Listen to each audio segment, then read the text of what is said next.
আপনার মৃত্যুর পরে আমল নামা এদের নেকির সমান আপনার নামও আসবে, কোনো সন্দেহ। অর্ধেক অর্ধেক, 50-50 না, সমান সমান। আল্লাহ আমাদেরকে বুঝ দান করে। এজন্য আমার বাপ, আমার ভাই, আমার বন্ধু, আমরা পরিবর্তন চাই, বদলাইতে চাই, জিন্দেগি সুন্দর করেন, জীবনের কদর করেন। আমার যুবক ভাই, তোমরা আমাদের আগামী দিনের সম্পদ, নষ্ট হইও না বাপ। ইসলামের জন্য লড়বে কে বাপ?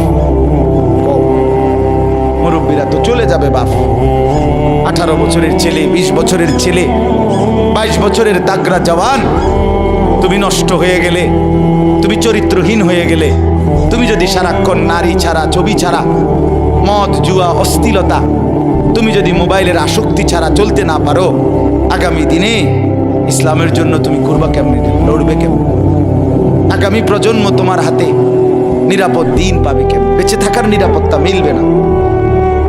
বেঁচে থাকার 53 বছর বাংলাদেশের বয়স, 53 বছরের সমাজে বেনামাজির সংখ্যা যদি এত বেশি হয়, 53 বছরের ভিতরে মোবাইলে আসক্ত যুবকের সংখ্যা যদি এত বেশি হয়, 53 বছরের ভিতরে বেপর্দা নারীর পরিমাণ যদি এত বেশি হয়, এত মসজিদ মাদ্রাসা চারদিকে থাকার পরেও যদি এই মসজিদ মাদ্রাসা ষড়যন্ত্রের কারণে কমে যায়, আগামী 20 বছর পরে, 30 বছর পরে, আগামী 30 বছর পরে ছেলেরা আমার, তুমি আজকে যে ছেলেটার বয়স 16, আগামী 20 বছর পরে তোমার বয়স হবে 36।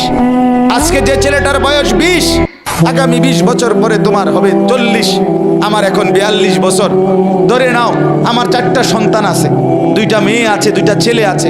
তাহলে আগামী 42 বছর যার বয়স আসবে, 20 বছর পরে, 25 বছর পরে, হতে পারে আল্লাহ চাহে তো আল্লাহর দয়ায় তুমি হায়াত পাইলে তুমিও 2টা বাচ্চার মা, বাবা হবা, 3টা সন্তানের বাপ হইবা। তাহলে তোমার এই যৌবন কালটা যদি তুমি সারা দিন মোবাইলেই কাটাও, অশ্লীল ছবি দেখে কাটাও, এক ওয়াক্ত নামাজ পড়তে যদি মন না চায়, তুমি যদি রাস্তার সমস্ত বেড়ি দেখতে মন চায়, পৃথিবীর সব উলঙ্গ ছবি যদি দেখতে মন চায়, আল্লাহর দোহাই করে বলো বাপ, তোমার হাতে তোমার জেনারেশন তারা কি করবে?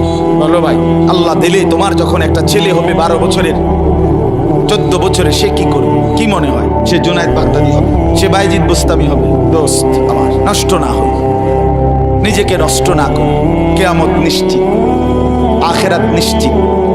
নিশ্চিত কিনা? কমপক্ষে বিবেকটা যেন এরকম হয়, ভেতরের দিলটা, ভেতরের আত্মাটা যেন এতটুকু পরিমাণ হয় যে গুনাহ করিলে মনটার মধ্যে অস্থিরতা লাগে, নেক কাজ করিলে ভালো লাগে। এর যদি কোনো অন্তরের অবস্থা ভিতরের থাকে, আল্লাহ রাসূল বলছে এখনো সে মুমিন।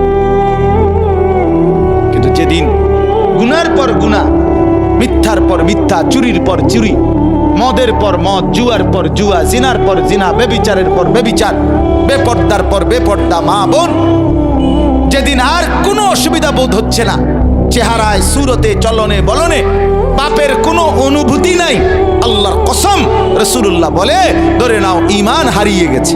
লা ইয়াজনি জানি হিনা ইয়াজনি ওয়া হুয়া মুমিন।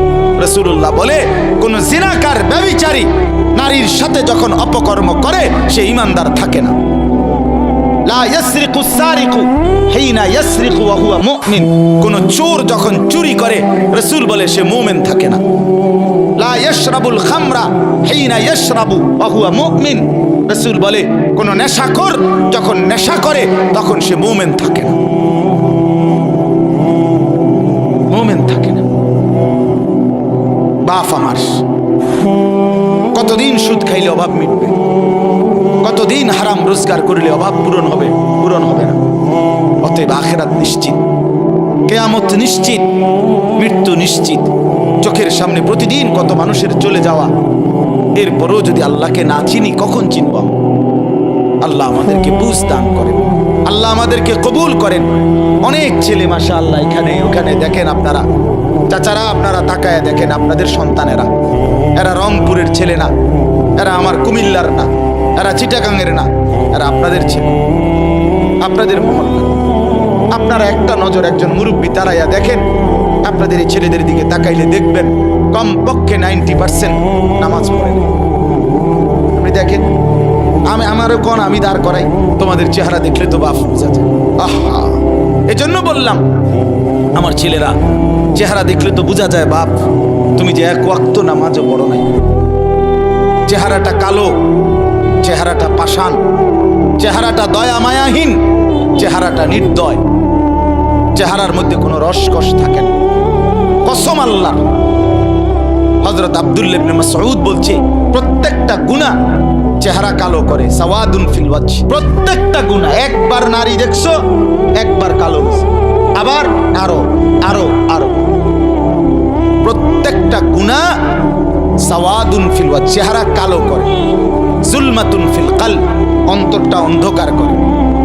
ওয়াহানুন ফিল বাদান, শরীরের শক্তি কমিয়ে দেয়, শক্তি কমিয়ে দেয়, কিচ্ছু ভাল লাগে না।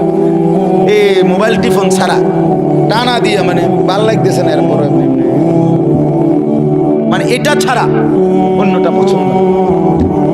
শরীরের দুর্বলতা, অক্ষমতা, ব্যর্থতা, কাপুরুষতা, যৌবনের ক্ষমতা শেষ, শারীরিক সক্ষমতাও শেষ, প্রয়োজনের মুহূর্তে আর কিছুই থাকে না।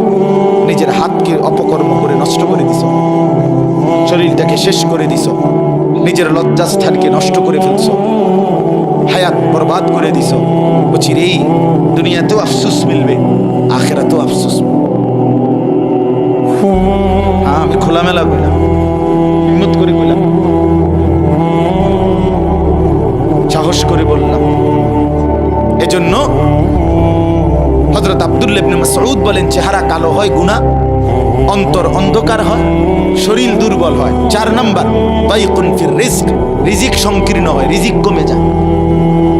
5 নাম্বার বুগদাতুন ফি কুলুবিল খালক, সমস্ত মানুষের অন্তরে ঘৃণা তৈরি করে। কোন মানুষ এই নাফরমানকে পছন্দ করে না। কথা বলেন, দুইজন এক লগে জুয়া খেলে, আপনি এর এক লগে হেরা এক সময় না, আজ 3 বছর এক লগে জুয়া খেলে, আপনি মনে করেন এখান থেকে একজন রে আপনি আলগা ডাইকা জিগান তোর দোস্ত কেমন, 1 নম্বর সিটার,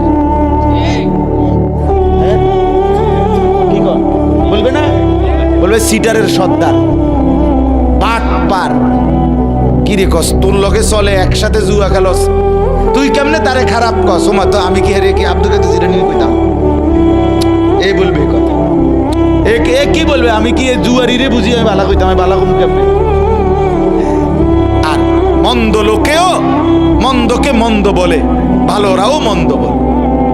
আচ্ছা, একজন লোক নামাজি, আপনি একটা জুয়ারি মদখোরকেও জিগান ভাই উনি কেমন, সে বলবে ভাই আমি খারাপ হইতারি, কিন্তু সে ভাবে ঠিক কিনা বলেন না কেন, আমি মানুষটা খারাপ কিন্তু ভাই এটা সত্য যে আমরা নামাজ। ভালোকে মন্দও ভালো বলে, ভালোও ভালো। এই জন্য বন্ধু, চেহারা কালো হয়ে গেছে, দেখো তুমি, দেখো দেখো দোস্ত, কোনোভাবেই তোমার মধ্যে স্বস্তি নাই। চুল কেমনে রাখলে তোমার থেকে তৃপ্তি, তুমি আজও সিদ্ধান্ত নিতে পারলা না। তোমার এটা ব্যর্থতা না? কোন প্যান্টের কোন মডেলটার উপরে তোমার তৃপ্তি হয়, আজকে এতদিন হয়েছে তুমি এটা স্থির হইতে পারলা না। অস্থিরতা, এটা তো অনেক বড় একটা ত্রুটি। অস্থিরতা যে আমি কেমনে সুন্দর লাগে আমারে, আমি এটাই ফয়সালা করতে পারলাম না, তো তোমার বাত রান দেখে তুমি বেকুবের বাত, আহাম্মক কোথাকার বেটা।